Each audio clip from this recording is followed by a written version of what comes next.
今日要同大家深入探討一個同每位香港打工仔都息息相關，甚至可以話係關乎到你退休之後生活質量嘅重大議題。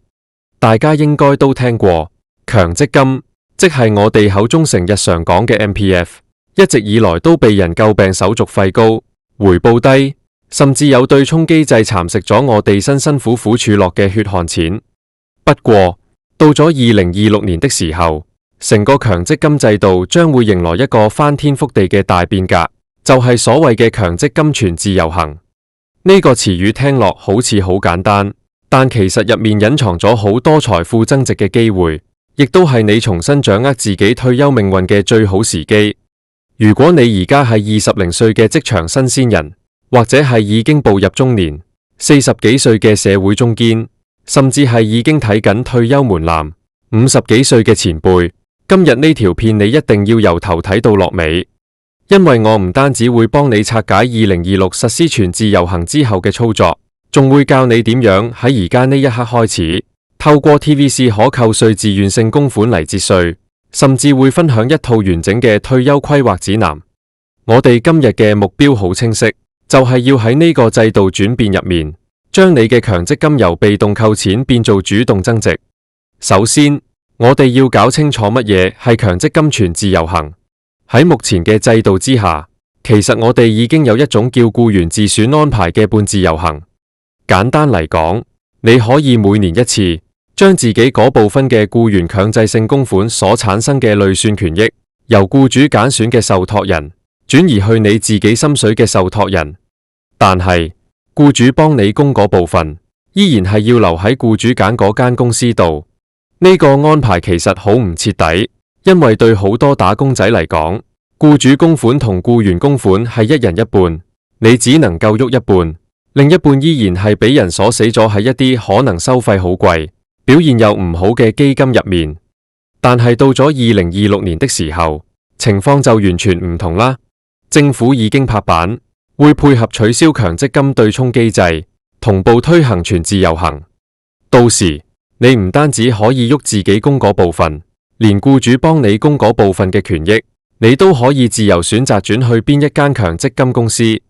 呢個改革嘅意義非常重大，因為佢打破咗長久以來強積金受託人大石砸死蟹嘅局面。當每個人都可以隨時帶住成筆錢走嘅時候，呢啲基金公司為咗留住客，就一定要喺回報同埋收費上面競爭。對我哋打工仔嚟講，呢個係絕對嘅好事。講到呢度，大家可能心入面會有個疑問，既然2026先實施，點解我而家就要開始睇？原因好簡單，因為複利效應係唔等得人嘅。如果你而家係30歲，距離65歲退休仲有35年時間。如果你揀錯咗一個收費高、回報差嘅基金，每年只係差2%嘅回報，35年落嚟，你嘅退休金可能會少咗成3-4成。所以，我哋而家就要學識點樣揀基金組合，為全自由行做好準備。講到強積金基金組合嘅選擇，好多人一睇到嗰幾十隻基金名就頭暈。其實，我哋可以將佢哋簡單分為4大類：股票基金、債券基金、混合資產基金，仲有保證基金或者貨幣市場基金。好多人嘅通病係，一係就太保守，將啲錢放晒喺保證基金，諗住保本就得；一係就太激進，見邊隻升得快就追邊隻。如果你仲後生，例如你仲未到40歲，你嘅抗風險能力其實係最高嘅，因為你仲有20幾30年嘅投資期，中間經歷幾次金融風暴，你都有時間追返。所以，對於後生一輩，我會建議你將大部分比例，例如80%甚至100%，放喺股票基金度。而股票基金入面，大家要留意，港股基金、美股基金同環球股票基金嘅性質係完全唔同嘅。過去10幾年，美股基金嘅表現係遠超港股。好多人因為習慣，或者覺得自己熟悉香港，就將強積金放晒喺港股基金。但事實話俾我哋聽，呢個做法令到好多人損失咗好多潛在回報。所以我建議大家，如果要揀股票基金，一定要做分散投資，例如分一部分去北美股票基金，分一部分去環球股票基金，而唔係單押一個市場。當你步入40歲到50歲嘅階段，你就要開始考慮防守。呢個時候，你可以引入混合資產基金。混合資產基金會自動幫你配置股票同債券嘅比例。如果大家真係唔想煩，強積金制度入面有一種叫預設投資策略，即係俗稱嘅 DISC。呢個策略其實係好嘢，佢由2個基金組成，一個係核心累積基金，另一個係65歲後基金。佢會根據你嘅年齡，自動幫你調整風險比例。當你後生嘅時候，佢會多啲股票；當你接近退休，佢會自動增加債券比例。更重要嘅係，DISC 嘅管理費係有上限嘅，唔可以超過0.75%。呢個對於長期投資嚟臨係一個好大嘅優勢。講完基金選擇，我哋要講下一個好多高薪一族都好關心嘅話題，就係 TVC， 即係可扣稅自願性供款。香港嘅稅率雖然唔算高，但對於月入3-4萬以上嘅朋友嚟講，每年交稅都係一件幾痛心嘅事。TVC 就係政府俾大家嘅一個合法節稅工具。簡單嚟講，你每年可以喺強積金強制性供款之外，再額外供 TVC。呢部分供款可以享有最高6萬港元嘅扣稅額。如果你嘅薪俸稅邊際稅率係17%，咁你供足6萬蚊落 TVC 賬戶，你每年就可以慳返10200蚊嘅稅。呢1萬蚊係實實在在入返你袋，或者應該話係慳返落嚟俾你自己退休用。呢個係一種即買即賺嘅策略，因為你第一年嘅回報已經相當於稅率嗰部分。不過 TVC 有一點大家一定要留意，就係呢筆錢同強制性供款一樣，係要到你65歲或者符合特定條件嘅時候先可以攞出嚟。所以如果你而家急需現金流，或者打算呢幾年要買樓結婚，咁你就唔好供得太進取。但係如果你嘅現金流係鬆動嘅， TVC 絕對係你退休規劃入面嘅第一桶金。既然講到退休規劃，我哋就要有一個更宏觀嘅視野。退休規劃唔單止係講強積金，強積金只係香港退休保障制度入面嘅其中一根支柱。我哋通常講退休有3條支柱，第一係政府嘅社會福利，第二係強積金呢類強制性儲蓄，第三係你自己嘅私人儲蓄同投資。一個完整嘅退休規劃指南，首先要由數簿開始。你要計下，你預計退休之後每個月要用幾多錢。好多人以為退休之後開支會少咗，但其實未必。你雖然少咗交通費同返工嘅應酬，但你可能多咗醫保開支，或者想去旅行實現下當年嘅夢想。所以我建議大家可以用你而家生活費嘅7-8成作為一個基準。計完支出就要睇資產。強積金喺入面扮演嘅角色係底層資產。當2026全自由行實施之後，你要做嘅第一件事就係將散落喺唔同前僱主嗰度嘅強積金賬戶大歸一。好多人做過幾份工，就有幾個唔同嘅強積金戶口。咁樣做唔單止難管理，仲會令你忽略咗整體嘅風險配置。你要將佢哋整合埋一齊，揀一間收費平、網上平台好用、基金選擇多嘅受託人。喺整合嘅過程中，大家要留意一啲細節，例如唔好喺市場波動好大嘅時候轉會，因為強積金轉會通常有一段真空期，大約係1至2星期。如果你賣出基金嘅時候係低位，買入新基金嘅時候市場已經彈返上去，咁你就變咗高買低賣。所以我通常建議大家，如果要做整合，分批去做，或者揀市場相對平靜嘅時候做。另外，退休規劃入面最容易俾人忽略嘅一環，就係醫療保障。喺香港，公立醫院雖然好，但等候時間真係好長。當你65歲退休嘅時候，如果你冇一份完善嘅醫保，一場大病可能就會將你幾十年儲落嘅強積金化為烏有。所以喺你仲有工作能力、身體仲健康嘅時候，一定要配置好自願醫保。VHIS 同 TVC 一樣，都係有扣稅優惠嘅。我哋再返去講下2026呢個時間點，點解政府要喺呢一年取消對沖？因為長久以來，如果一個員工俾公司遣散或者執笠，公司可以用佢幫員工供嗰部分強積金嚟抵消遣散費或者長期服務金。呢個機制一直被批評係對勞工唔公平，亦都令到好多人嘅強積金賬戶喺退休嘅時候所剩無幾。2026之後，呢個情況將會成為歷史，政府會撥款資助僱主，而僱主亦都要開始為呢啲開支做額外儲蓄。對我哋打工仔嚟講，呢個意味住你戶口入面嘅每一分錢都係屬於你嘅。對於唔同族群，我有一啲具體嘅建議。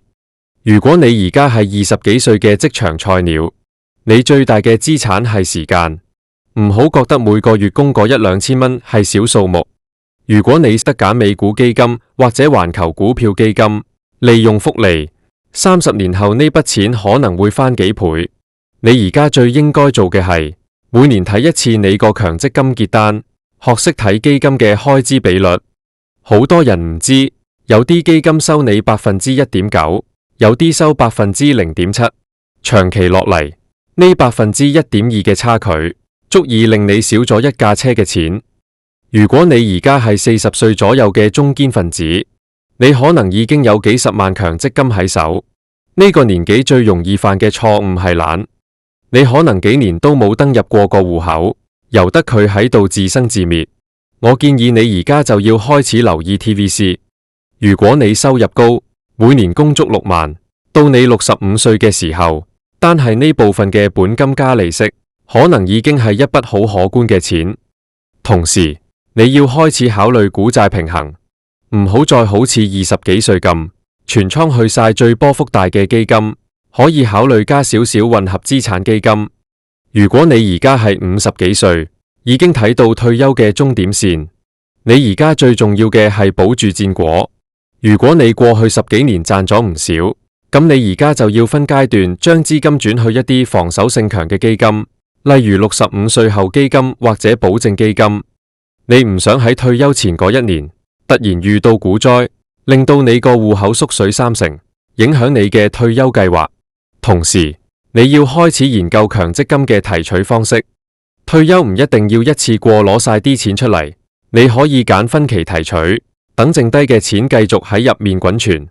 講到呢度，我想同大家分享一個心法：強積金唔係負擔，而係你財富管理嘅一部分。好多人對強積金有負面情緒，係因為佢哋覺得呢啲錢係俾政府扣起咗，攞唔返。但其實只要你換個角度諗，呢個係一個強制你儲蓄、強制你做長線投資，仲有政府幫你監管住，甚至俾埋扣稅優惠你嘅一個基金。如果你可以主動去管理佢，佢嘅回報絕對唔會比你自己亂買股票差。展望2026，全自由行將會帶嚟更多新嘅受託人同新嘅基金產品，甚至未來可能會有更多可以投資喺低碳、綠色能源或者創新科技嘅強積金基金。我哋要做嘅就係保持開放嘅心態，不斷學習財金知識。最後，我想做一個簡單嘅總結：退休規劃唔係一個目標，而係一個過程。2026嘅全自由行係一個里程碑。佢俾咗我哋最大嘅自由度。由今日開始，你可以做3件事：第一，整合你所有嘅舊戶口，睇下而家邊間公司表現最好；第二，研究下 TVC 對你嚟講係咪合算。如果可以嘅話，今年就開始供，享受稅務優惠。第三，重新檢視你嘅基金配置，係咪同你嘅年齡同埋風險承受能力相符。好多人問我，退休要儲幾多錢先夠？有人話要500萬，有人話要1000萬。其實答案係因人而異嘅，但無論你嘅目標係幾多，強積金全自由行都係你達成目標嘅重要助力。